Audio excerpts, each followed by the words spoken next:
Well, my name is Gabriel Spataro. I'm going to be 80 in June. I'm a Korean War veteran, and I started scuba diving back in 1956. When I came out of service, my brothers and I, we bought a sailboat, put it in Lake Michigan, and we figured that one guy could run a restaurant and two guys go sailing. It so happened I was on duty one time in a restaurant and I seen a couple eating pizza. And I'd go up to them and say, hello, my name is, how do you like the food? And I asked them what were they going to do the next day. And they said, well, we're going on a picnic. And I said, oh, a picnic, you know, you have hot dogs, hamburgers, forest preserve. And the fella mentioned the word scuba. Now, I had never heard this word scuba before in my life. And he said self-contained underwater breathing apparatus. So I horned in on their picnic. They came pick me up the next day. They took me out to Lake Geneva. And the fellow's name was Art, and he put the fins on me, he put a weight belt on me, put the tank on my back, gave me a mask and a snorkel. He said, now Gabriel, there's only one thing I'm going to tell you to do. Don't stop breathing. I said, that's silly. Who wants to stop breathing underwater? Well, I know now it's very important. So we go into the water, and I can't breathe. And I come up, I said, Art, I can't breathe. He said, did you turn the tank on? Well, who knows about turning a tank on? So we went down, and it just was a whole new world. I mean, you had the sea life, and you had the flora underneath, and it was just, I was taken away with it. And all of a sudden, I couldn't breathe again. I went up, I said, Art, I can't breathe. He said, well, you've been down there a half hour. Well, now I could probably go over an hour and a half, you know. That started me on my scuba diving career. We formed the Water Vagabonds, which was about 10 guys, and we met at the restaurant, and I had a cascade system where the high pressure was 3,000 and the low pressure, whatever it was. And as we kept loading our tanks up, when it went zero, we called the company to bring us another tank and put it on the end. So we didn't need any compressors or any fancy equipment or anything. We made our own dry suits, and we made a little Hawaiian sling to spear fish, and it was the beginning of something that was completely new, and we were involved in it. And we joined with another bunch of dive groups, and we formed the Illinois Council of Skin and Scuba Divers. And with this Illinois Council, we formed the underwater recovery team, where we go and help recover bodies or help the police department, whatever they needed. And when I got involved with that Illinois Council, we joined the Underwater Society of America. And the president of our Illinois Council was going to be president of the Underwater Society in 1962.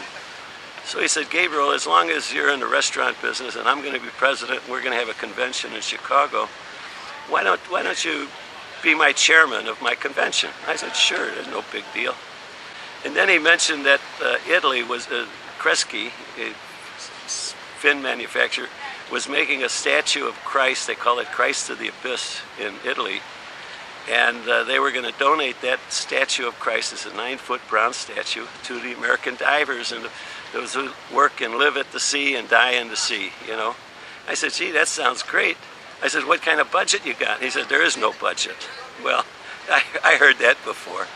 So it just happened that I was making a trip to Europe, going on a wine tour, because I like to be a wine connoisseur. And I ended up in Genoa, and I met Kresge and a couple other his people, and they showed me the statue and what they were doing, and they said they'll have it ready by, you know, the middle of 1961. And I said, well, how are you going to get it to the States? He said, no, that's your business. You got to get it to the States. We're just making it and giving it to you. So I came home and I mentioned it to my pa. I said, geez, the Italians are making the statue of Christ, and we got to get it here to Chicago, but there's no money involved. And my pa said, well, we know somebody down at the Italian steamship line. Why don't you go down and visit with them and tell them what your problem is? So I made an appointment, and I went downtown and went into his office, and he said, Gabriel, sit down. Now just tell me, when do you want it? My father had already told him the whole story, and he didn't want to hear anything from me, just when, and don't tell me tomorrow, you know. So I said, no, the convention is in 62, in August of 62.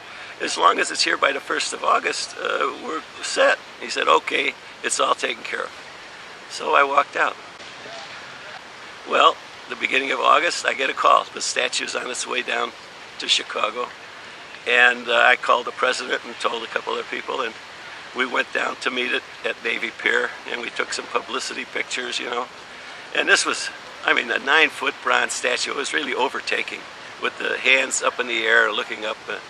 And so we kept it at Navy Pier until the convention.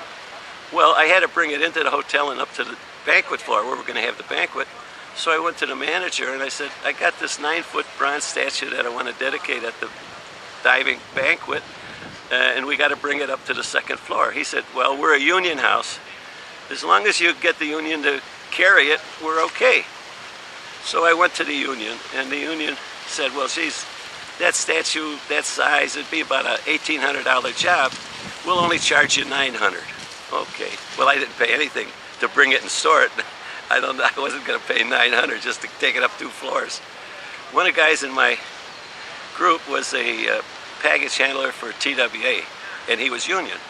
So I went to him. I said, how about you be my union guy to take care of the statue? He said, sure. So we went into the manager's office, and I said, here's my union guy. He's going to handle the statue. Fine, that's all.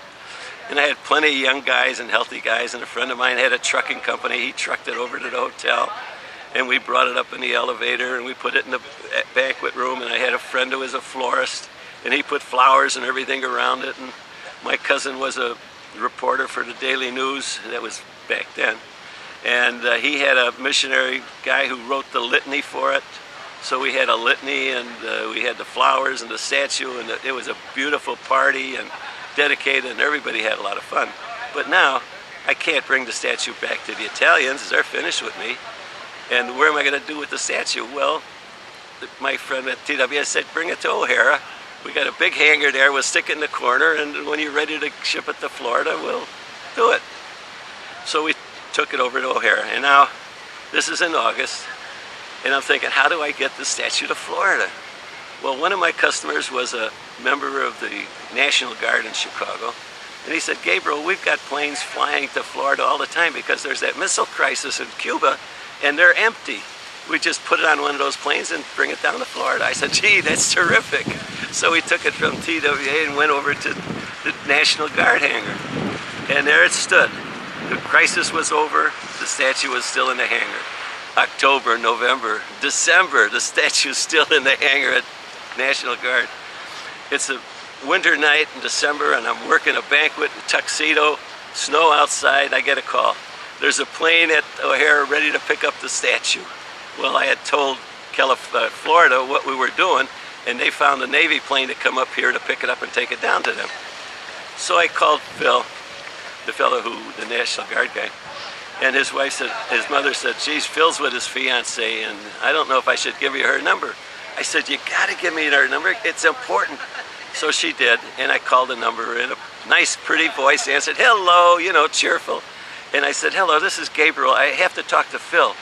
And there was that dead silence, like somebody's gonna kill somebody. He says, Phil, there's a call for you. Oh, geez, I could feel the shivers going up my... Well, Phil got on the phone, and I told him the whole story. He said, but Gabe, I'm with my fiance, and it's snowing outside. I said, we gotta go. So, okay. So I called the rest of the guys in the crew, and we all met at the National Guard hangar. One of the guys knew how to use a forklift, and we put the statue on the forklift. And this is something like a 15-foot crate by 6 feet wide by 4 feet high. You know, it's a monster. And we put it on there so it would balance because the base is heavier than the head. And he picked it up, and it just didn't quite make the door because the hangar on the plane is about 15 feet off the ground and kind of on an angle. So we brought it down and rearranged it, and then when we did that, the weight was shifted. So I looked at Phil and I said, look, you're 200 pounds and I'm 200 pounds.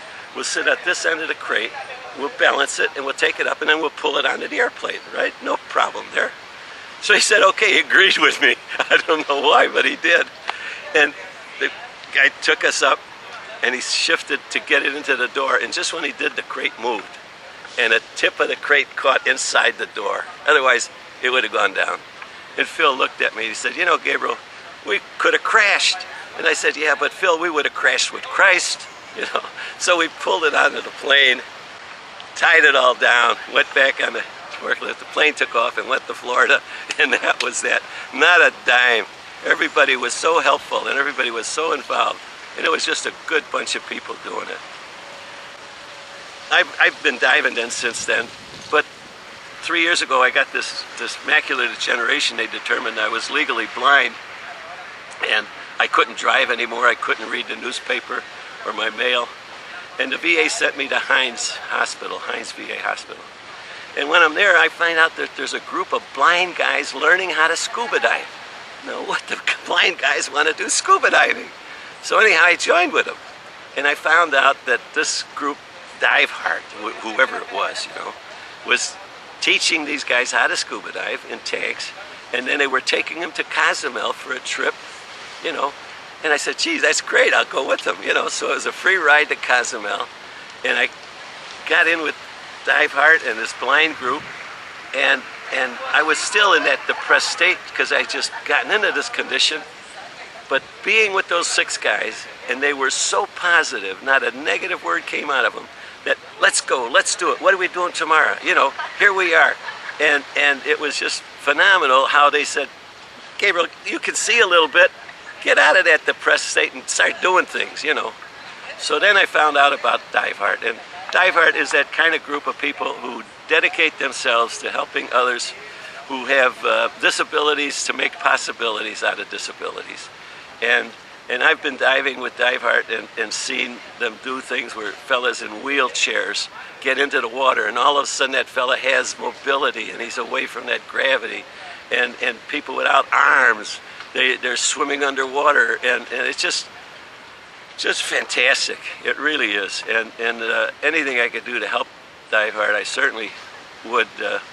And Jim and his group, they're so dedicated in helping us. Like now here in Cozumel, I got 2 gals that are helping me, underwater. And they do a lot of things that they don't have to, but I won't let them stop because I enjoy it, But I mean, I'm able to do a lot of stuff, but they figure I'm handicapped, so they want to help me. So I'll let them do it, and I think it's great, And I owe a lot to Diveheart and to Jim and his crew, and it's just terrific. Set my spirit free, making possibilities and new realities for you and me.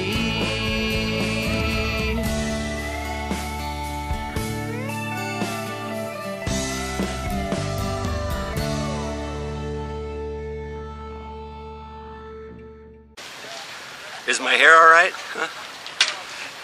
Isn't that what they always say? Is your hair all right?